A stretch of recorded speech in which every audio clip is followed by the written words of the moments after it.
Smartphone sales in China declined 45% in February. I never got used to that. February. With the extra R. I just want to say February. Yeah. So. Well, you're saying it wrong. Yeah, thanks, man. Appreciate it. Thanks for pointing that out. No problem. Really helping out here today. This is not much of a surprise.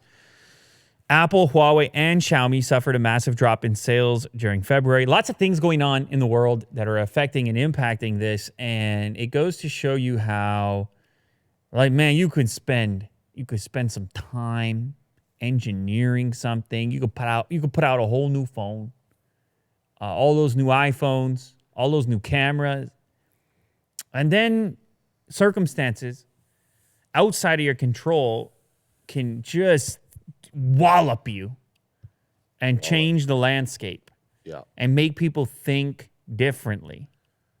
That was the old slogan from Apple. They thought different, but not the different way that Apple would have loved. But it's not just Apple that's affected. Apple, Huawei, Xiaomi. When you're indoors, when you're sitting in your room locked up, you're not thinking, I got to get that hot new phone. You got no one to even show it off to. Well, that's the main point. Sitting in this room with this $1,000 phone. Yeah. Get out there and show it off, man. Useless. Apple sold less than 500,000 smartphones in that month. And last year, in the same amount of time, 1.27 million. And what was the phone they had last year?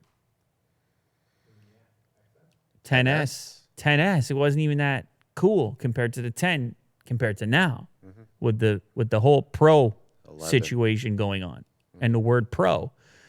And still it was, almost 3 times, more than double the amount of smartphones. It's a 60% decline year over year. This article is coming via GSM Arena. And like I said, it's you kind of forget. The volatility of it all. You sit around, you get excited about the new and upcoming phones, and then some circumstance can hit, some set of circumstances, and all of a sudden, the importance of a particular subject, it goes down a peg. And you say, oh, there's more going on, and all of a sudden, these massive interconnected components and jobs, people's behaviors and responsibility. Everything changes. And it's going to take a while to spin it around and turn it around and to build that confidence back up. And so much so that Apple, they're having to, and others are having to go out in front and adjust people's expectations because they got the shareholders and they want to make sure that people don't expect something that ain't going to come, like some performance that's just not going to be there. Chinese companies dropped from 12.72 million in February 2019 to 5.85 million 12 months later. That's a big time drop there for the conglomerate of Chinese manufacturers. They say it's due to the closing of multiple factories across China, combined with the state curbing travel and asking residents to stay home. So all these companies have been forced to revisit revenue guidance due to slumping sales. I know you're a big business guy, Will. All right, I got to talk about topics like this. You're a big business guy, and you're investing, you're invested, you're an investor. And it's just not a hot time right now. No. It doesn't matter if it's smartphones or oil. Yeah, I'm losing all my hair. It's not a good time for you right now. Yeah. Right now is a time you take a break, you take a step back, you take a deep breath, and you let the chips fall where they may. That's you right now. Yeah. Can't control it. No, it's not time to upgrade. There's too much uncertainty out there. You hang on to your smartphone. Didn't you just upgrade? Well, I was just checking it out. I have to return. Oh, okay. You were just checking it out. All right. You were just checking it out. All right. So that's the message. Or maybe the message is the opposite. Maybe you and I were trying to, it's an economic stimulus package. And we tell the world, get out there and get that hot new phone. No. Okay, fine. That's not us. But anyway, smartphone sales, they're down. Big time. Some of the biggest I've seen in a long time. And like I said, there's a number of factors involved, but end of the day, it doesn't matter. The bottom line's the bottom line. Bottom line don't care about you. Yeah. Bottom line don't care about your feelings. No. Bottom line cares about one thing. What's that? The bottom line. Jeez. I like how you genuinely set it up, though. Yeah. You know. I try.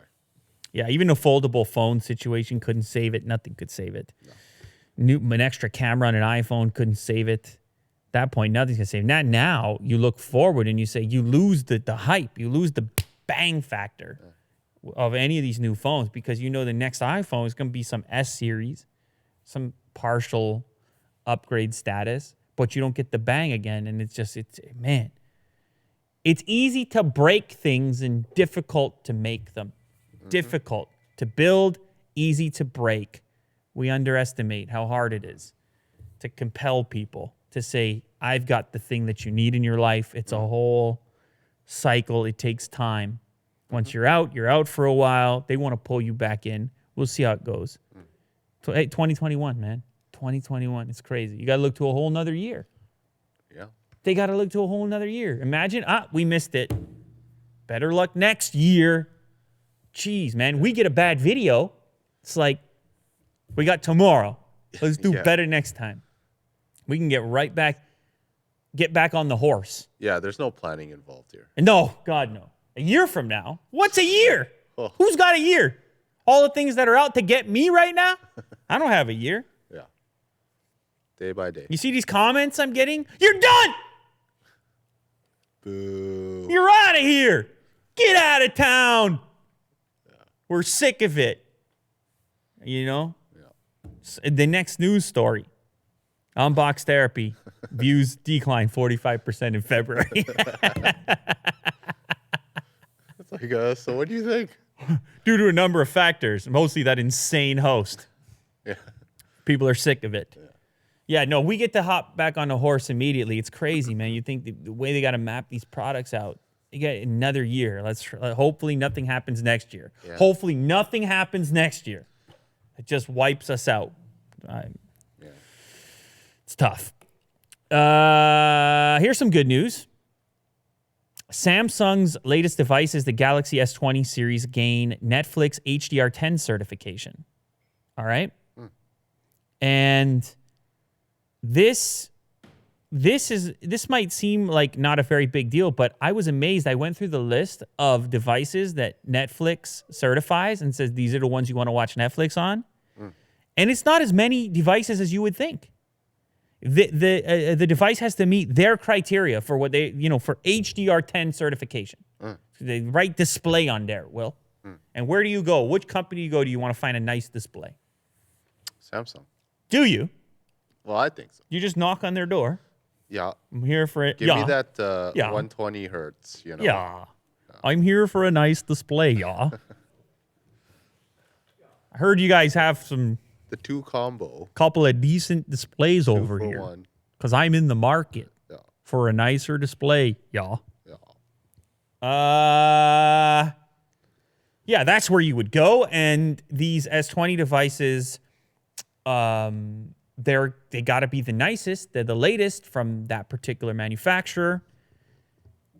And the surprising part here is that Netflix got them into the certification and on the list really quickly. So if you go down to the HDR, Netflix in HDR right there, these are your guidelines. And I'm amazed, like, for example, click on Google, Pixel 3 and 3 XL. 4 is not even in there. You click on Huawei, for example. You have a handful of devices. The oldest being the P20, by the looks of it. Or maybe the Mate 10, whichever is older out of those two. You click on OnePlus. All you have is OnePlus 7 and 7 Pro. Just the latest. And you click on Xiaomi, there's a couple in there. You got a handful, but now click on Samsung.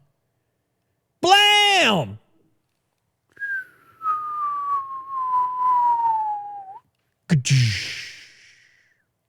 How about those screens? Netflix likes them. I'll tell you what. Netflix likes those Samsung displays. So, I mean, to be clear, they added the S20 to that list of for the optimal Netflix viewing smartphones. But if you have an S10, S10 Plus, S9, S9 Plus, S10e, S10 Lite, even their tablets, Tab S3. So dating back, Note 8, Note 10, it's a lot of, even the Z Flip is on there. Z Flip, Will. Where? At the very bottom. Oh. Z Flip, HDR10 Netflix certified. So, look, I'm just saying, you watch a lot of Netflix on your smartphone and you want to watch it at the full clip, max capacity as you would as a technology fan, aficionado, enthusiast, etc., then you're probably going to want to look at a Samsung device if that matters to you. What does that mean? It just means like better quality? You're going to get Dolby Vision or HDR10. All right, you're going to get the best stream that Netflix can offer. Their highest caliber of Ultra HD. They're going to bring it to you. You're going to have more dynamic range. You're going to have some high dynamic range. You see that, Will? You see how that works? Yeah, that's pretty good. Yeah, dynamic range. That's the key component in your experience when you watch something. You sit down with a bag of popcorn, you say, this dynamic range, I can't even get into the store. It's way too much. I got no dynamic range here. I can't get into this story. And on the flip side, when you have the HDR10 certification and you're watching the show as you would, whatever it happens to be, I don't know what's supported. Let's look it up. Give us Netflix HDR10 content. I want to see just a quick search here. Oh. Which shows are actually supported in HDR10. So we can at least suggest some people what they should check out. It's not the whole inventory. Even though your device might be supported, it's not every single thing on Netflix that supports it, where the original RIP is capable. So we have a list here. 156 rows. That's a lot. My goodness, that's more content than I thought. So it's a number of titles here. 13 Reasons Why, 22 July. Futile, Stupid Gesture. Adam Sandler, 100% Fresh. Oh, no, that's no, not supported. Okay, so this is a list, yes or no. Either Dolby Atmos or Dolby Vision and HDR10. Arrested Development, yes. American Vandal, Black Mirror is definitely yes. It's a long list. Daredevil. Not a lot of no's. Dave Chappelle, Sticks and Stones. Yeah. Is a yes. So this is not the entire list of Netflix shows. It either has to be, this is a list of either Dolby Vision or HDR10. Or Dolby Atmos or HDR10 Dolby Vision. So it has to be supported. Altered Carbon. This is, I don't know. It's a pretty long list, so you can take advantage of it, and it's just going to bring out more performance. Your screen is capable of it, essentially. On your Samsung device, your screen can do it, so Netflix will feed it. And if you don't have one of these supported devices, you won't get that feed in the first place. And all this is going to mean for you is that you're just going to see more detail in the video as intended by the original producer.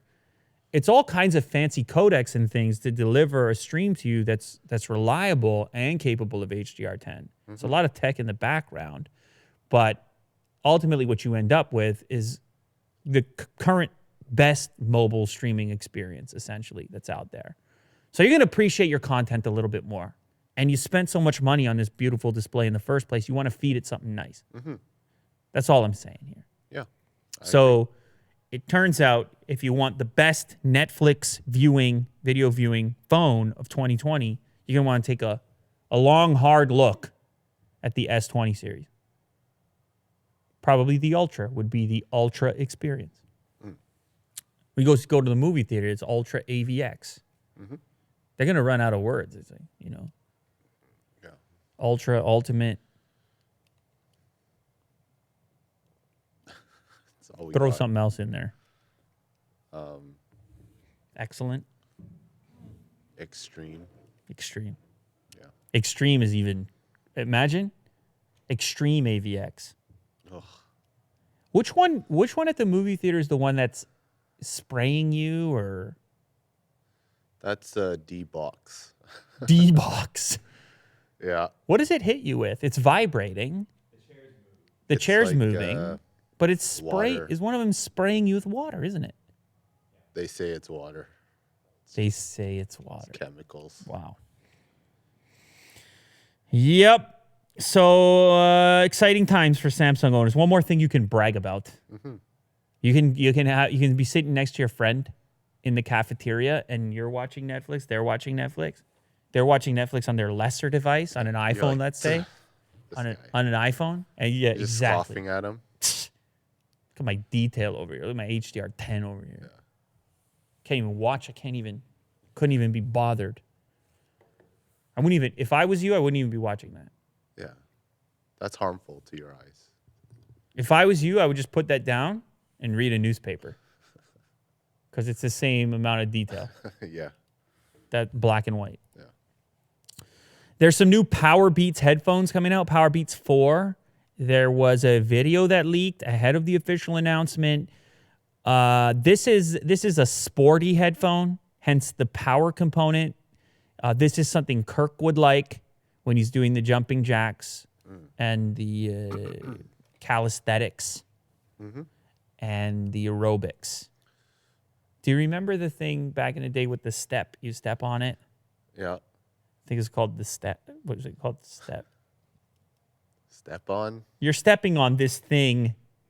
It's a step, and you're getting just crazy fit because of it. It's a step. No. This is not it? This is the one? No, it was. Yeah, that's it. Yeah, I'm wrong. That's it. It's just it's a step, and you're stepping on it, and you're burning, and your thighs are involved. So. You know what I did have? Tybo on VHS. Tybo. Yeah, it's in the same. Tybo. Zumba.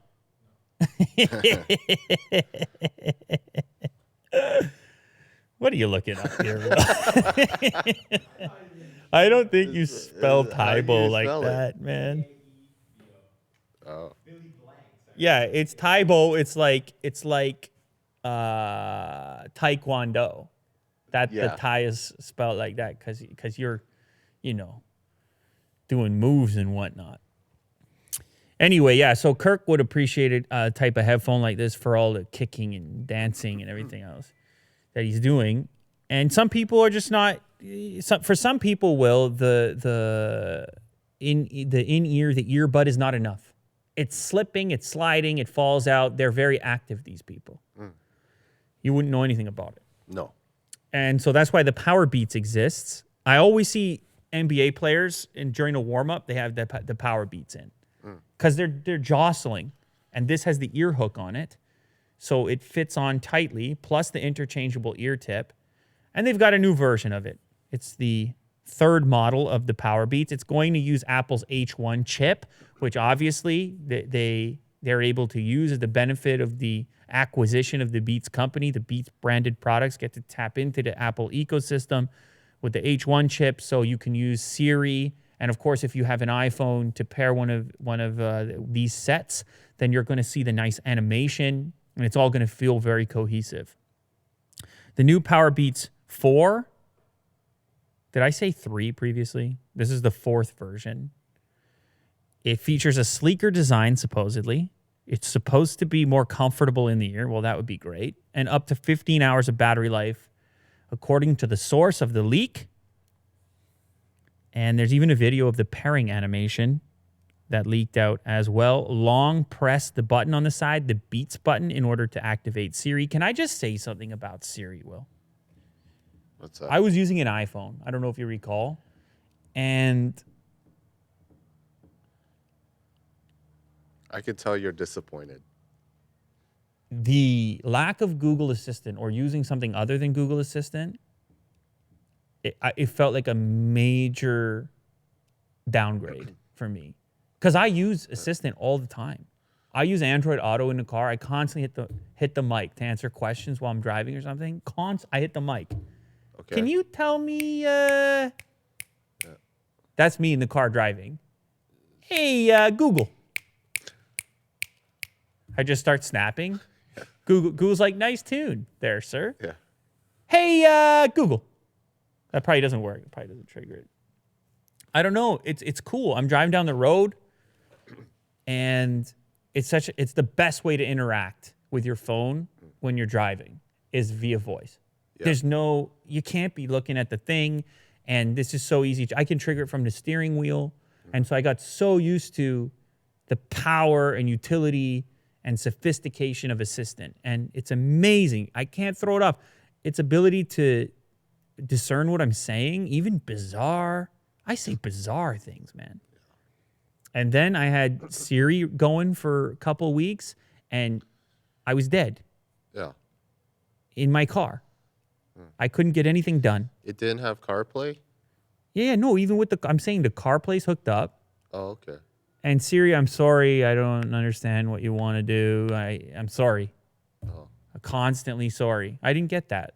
What was that? Did you say, and then it's wrong, and it's just not on the same level. I'm just saying, man. I'm not trying to incite anything. I'm just saying. I just had the A/B test very recently. So anyway, these ones will trigger Siri. I don't know what happens if you pair these to an Android phone. If the same button would activate Assistant. Right. That's a curious thought right there. Anyways, 15 hours of battery life. That's pretty good because that's not. I don't think that's including the case, is it? I don't think there is a case with it. Yeah, no, so that's just in the headphones. That's pretty good. That could be 3 times as much as a typical set of fully wireless earbuds. Now, they do have a cord between them, but if you're going for the fitness thing or the secure fit to begin with, maybe that doesn't bother you. Like by the time you have the ear thing on, hooked around, does the little cable bother you? I don't really know, but regardless, this is their Fitness Play. The headphones are expected to be announced very soon, likely shipping alongside iOS 13.4. This coming to us via 9 to 5 Mac. Also, a number of colors available, black, white, and red. And you know what, Will? It's got the big Beats logo on there. So it just makes people feel warm and fuzzy and comfy when they put it on. They say, or when they get the package around the holiday season and they just see the Beats logo, they say, oh, thanks. Oh, shucks. You shouldn't have. There's still some cachet with the brand, and they got a few endorsement deals, and you know how the whole thing goes. You remember the story in the Olympics? Panasonic was a sponsor. This was a couple years back, and they were the official audio or official headphone sponsor of that particular Olympics. And Beats, don't ask me how, they had some street team stuff going on. They're like, that's cool. We'll just deliver some Beats to various athletes.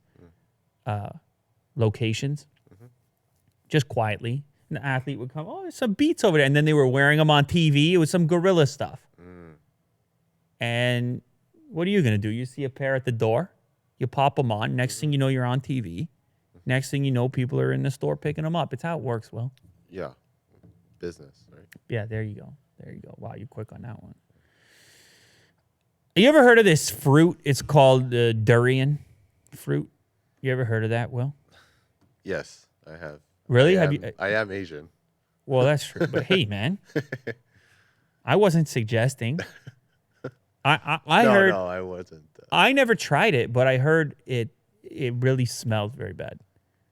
Or it has a strong smell. I shouldn't say bad. Some people love this. It's very strong. Very strong. It's a very strong smell. Yeah. But you enjoy it or you don't enjoy it? It depends. Okay, that sounds like no. It depends. I mean, usually if I really enjoy a food, I don't say it depends. Like some people eat it like not cold. It's just straight up, room temperature, and it's a funk. Okay, so that's the big issue is if it's cold or not? Yeah, if it's cold, it's actually okay. Just okay. See, you don't like this thing. You can say you don't like it. Oh, it's decent. Anyway, this is not why we're not actually talking about the flavor today. Okay. Apparently, this fruit has some magic powers, some real special science going on. World's smelliest fruit could charge your mobile phone in exceptional way, says new research. So it's got some fancy sponge going on, which apparently makes it a super capacitor, which I feel like Elon Musk probably has used that term before. I feel like in his life at some point he has said supercapacitor. What do you think the odds are? Oh yeah, 100%. 100%. Okay. So apparently they can use the waste products from durian or jackfruit, which I don't even know what jackfruit is. Let's look that up. Jackfruit. It looks kind of like it's also a very weird looking fruit too. They definitely have that at TNT. I've seen it before. Yeah. Anyway, so they don't even need to.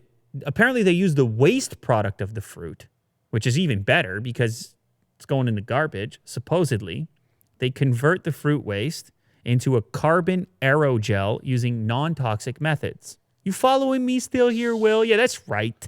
Of course they do. That's a lot of science. Yeah, of course they do. Aerogel. Of course they would. Then the fruit-derived aerogels are turned into electrodes, which are tested for their energy storage properties.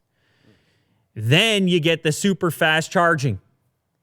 Durian and jackfruit electrodes demonstrate outstanding performance, making them a green, low-cost energy solution for charging phones, laptops, and tablets. See how that works? Isn't that easy? Yeah. What do we do with all these? Save the planet.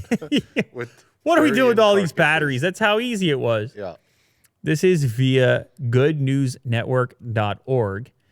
And apparently the way these supercapacitors operate is they're able to, compared to batteries, supercapacitors are not only able to charge devices very quickly, but in orders of magnitude greater charging cycles than conventional devices. So, you know, when you pick up one of those battery banks, they might be rated for 500 recharge cycles before you got to trash them and they don't perform the way they originally did. Apparently, this organic material here has even greater potential than that. Now, the way this tech would be implemented, you're not going to stick your USB cable into a bucket of durian.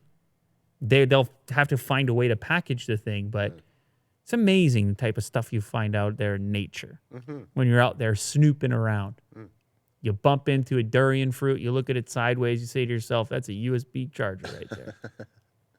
Or you say, that smells very pungent. Yeah. You one or the other. Or you say, I'm going to eat that. It's spiky.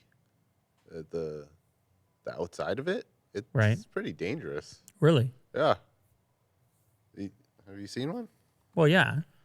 Yeah. Well, I mean, you got a blade. You crack into it, don't you? Yeah. You would. But who would have thunk?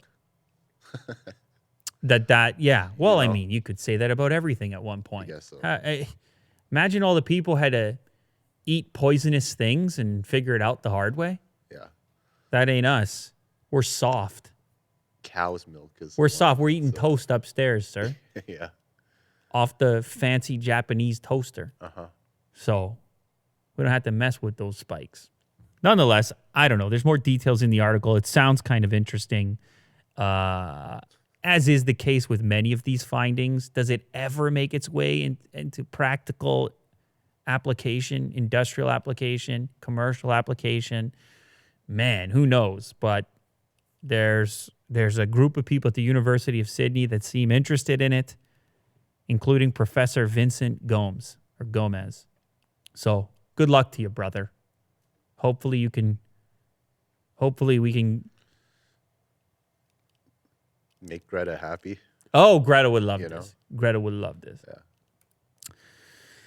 There is a new site pirating everything, Will.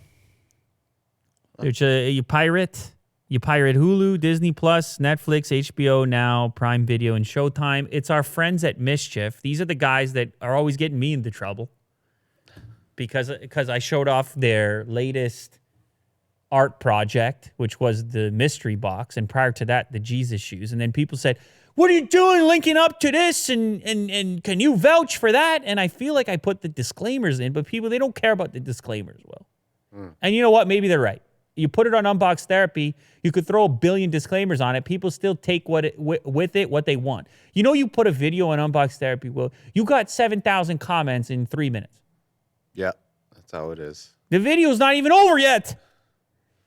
People are like, people take from it what they will. Yep. And so you have to, through some kind of abundance of caution, control what people can and can't see. Because once it's on there, they're like, Lou, bought it, scam, I'm dead. Yeah. Your fault. I'm like, geez, man. I'm just I just made the video. The thing, it showed up. No. I try to. You're Mr. Mischief. I'm Mr. Mischief. Just through affiliation. But I understand. For the record, I'm not even saying, like, I do assume some responsibility. There is a sense of responsibility. We've had situations in the past where I have to come back and clarify and say, look, this was screwed up. I still don't know what Mischief is completely as a company, but that's the idea, right? The idea is that you don't really know. And so they're playing around in the sketchy land to keep in the news, and it's working. They're back in the news again. It was the box. It was the Jesus shoe. It was things before that, and now it's this. And look at this. This is project number 17 right now, 17 or 18. Every single time it's some new experiment. And so people don't realize what they're up to. People saw the Mischief box and they thought, oh, that's what that whole company is. They'll do it for 5 minutes and then they got some next thing. Mm-hmm. It's all part of some big art project. So it's tough to fully decipher exactly what's going on. And I warn people of that. But apparently their latest art project, their latest statement is in relationship to the current state of streaming in 2020, in which we're expected to have all these various streaming services that I already mentioned, Hulu, Disney, Netflix, and so forth. And we've talked about the potential for subscription fatigue on previous episodes. Like, which ones do you hold on to? Which subscriptions matter to you? How many can you sustain reasonably with all the fees associated? And so they're saying, forget it. We have our new streams. What's it called? Streams.fm? All the streams.fm. All the streams.fm. Now, I'm not telling you to go there. I don't know. Probably, maybe you go to that site and all of a sudden the Pentagon it calls you up. Mm-hmm. They say, we see that you were one of the visitors and we're coming to visit you. You visit there, we visit you. Mm-hmm. So I'm not, again, full disclaimers, all the disclaimers. I don't know. I don't know everything. I'm willing to admit it. I don't know everything. Know very little, Will. I know very little. That's what I know for a fact. That makes two of us. I know 100% that I do not know 100%. You see how that works? But that's fine. That's what makes life exciting. I mean, you're in the best position to learn when you realize you need to know a lot more. You get out there and chew through some information. Try to get to the bottom of something. You start off with that blank slate. Yeah. Brain dead. I expected to get a I got a tiny little reaction from Kirk. I was just no, definitely not completely. looking at the lineup here. Yeah, what did you discover? You know, I visited. You visited. So you're going to get a visit. Yeah. They're just playing whatever they want. Yeah. It's kind of an old service. school meets new school. It's inspired by pirate radio. Yeah. You don't get to pick what's on. You click between these various services and they get to play whatever they want to you from that service. But when, as of right now, The Office is playing and Game of Thrones and whatever else. It's a bizarre thing. I don't know how long they expect to get away with it. Obviously, it's being covered on Mashable here. We're covering it. So it's a matter of time before the right people find out and shut it down. There is a kind of mission statement on there. All the streams is made to revel in platform independence and to demonstrate how even the most lo-fi hacks can be the equal of giants. So it's part of a statement. And they talk about how piracy is a consequence of piracy will emerge again because of the difficulty by which these big players are making it to get all the content you want to get, all these exclusives. For the record, I don't necessarily subscribe to that idea. No. I think, But you also don't subscribe to all of these services as well. No, I don't. I think you make a selection. You pick what you like, and look, we're coming off the back of the cable subscription situation, where you would be forced to bundle together all kinds of things that you didn't necessarily want. So it's not new. I don't have enough time to watch all this stuff anyway. So because of that, and nor would I recommend somebody watch Hulu, Disney, Netflix, HBO, Prime Video, and Showtime. If you came to me and said, I need all of them, I'd say, geez, man, what you got going on? You can't. I got Netflix and I don't watch it enough, in my opinion. I got all kinds of stones left unturned. So, but I get it. They knew they were going to get tons of action. I bet you if I click, look, I'll click on this thing right now. Okay. I'm about to go on the list here. So it tells you how many people are actually watching. Yeah, that's what I'm looking. That's what I'm going to go look for right now. Where do I? I'll click on it right now. Okay, let's see. We have 273,000 people are currently on here. I think part of it is you love the idea of, oh, they don't want me to be here. They don't want me to be here. I'm here.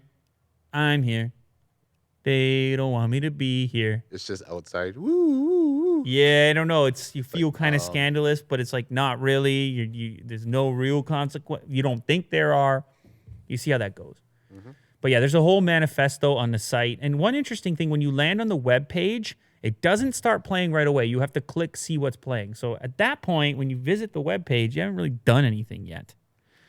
This is Mischief Drop number 17. If you can also text them, and you'll get Mischief Drop 18 before the public.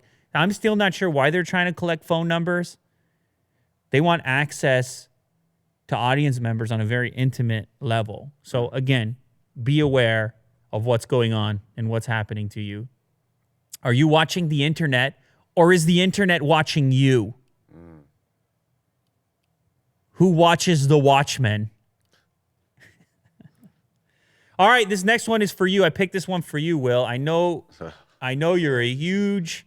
Right when I read the title. You're a huge fan of this, so I want you to read the first word of this next headline. Antutu. Okay, all jokes aside, this is kind of news, because I've been watching smartphone videos for a while, and this thing is a fixture. The benchmark application Antutu is like a thing that people use frequently. Maybe not as much anymore, but it's definitely got a history in the smartphone video game, of showcasing the performance of smartphone competitors.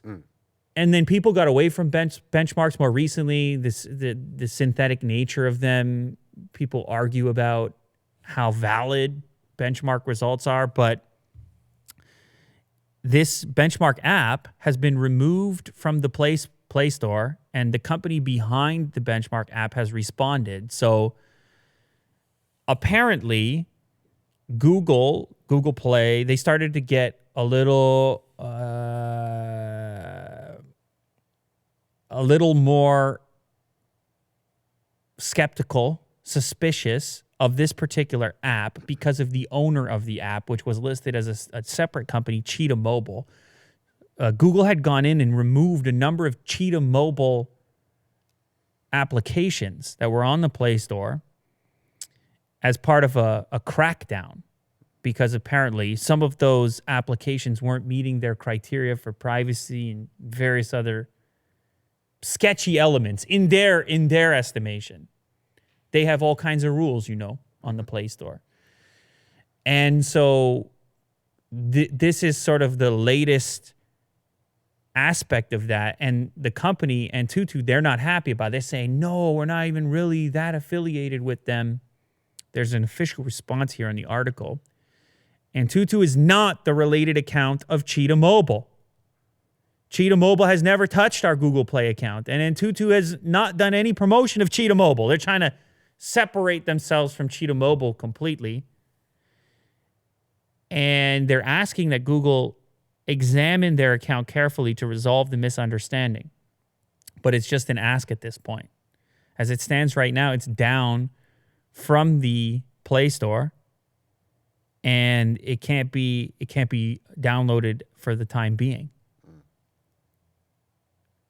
Now, the reason, the affiliation, apparently, if you look at the latest available archive of the app, it will point to Cheetah Mobile's website, which they're stating is an indicator that it's likely owned by Cheetah Mobile.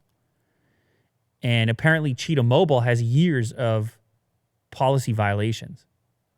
Now, I'm not familiar with Cheetah Mobile specifically, but obviously, I've used Antutu before, and I guess to some individuals, this could be seen as a bad thing, frequent users of the app, but you have to wonder. Let's just speculate that there was something nefarious going on in the background that Google didn't pick up on until now. You wonder what was being extracted within that benchmark application. What were they looking for? What was, assuming something nefarious is going on? Now, I don't know that that's the case, obviously, as it stands right now. And Antutu is saying, we're not even affiliated with them. But I know a lot of people who have used this app, and you have to wonder what kind of license, what kind of opportunity was granted once installed for this app or various other Cheetah Mobile apps. How they were peeking on you. Oh boy. What they were, who knows what you've submitted to them. Well, Yeah. What they know about you. I just give access to everything. Everything. You just click yes to everything because you need to see those hot benchmark scores. Yeah. You say, my new smartphone's so fast. And you just, yep. I just test it every hour. So anyway, as it stands right now, it looks like they might be done. It might be a wrap for Antutu. Now, there are other benchmark apps out there. There's one called Geekbench, obviously. And Geekbench, I think they're based in Toronto, in fact. I once spoke to the founder or lead developer. I don't remember how it was we got in touch, but I obviously have much closer contact and know a little bit more about Geekbench than I do about Antutu. But nonetheless, the argument will still rage over whether or not these benchmarks serve a purpose or if it's just, what would you say, flexing? Smartphone flexing? I don't know. I don't know if that's what it is. Anyway, Will, that's it. That's it for me. I got nothing. There's nothing left here. You're looking at an empty tank right now. Yeah. An empty gas tank. Yeah. It's a late one. I need a refuel. We had no food talk today, which normally gets me through. Well, we had so I'm durian. thinking about dinner. We had no food talk. We had durian. Yeah, but you made it sound like it was inedible. I said, Hey, is it any good? Okay. And you're like, well, if you eat it on a full moon on a Tuesday in a freezer in Antarctica, it's beautiful. Jeez, man. Yeah, well, we should try it. What would you say it smells like? I don't want to go down there. You don't want to go down there. It's just a very strong fruit smell. Jeez Louise. It's got intense real quick over here. Anyway. Let's go to TNT. Grab. All right, cool. That's dinner. Durian for dinner 2020. See you guys.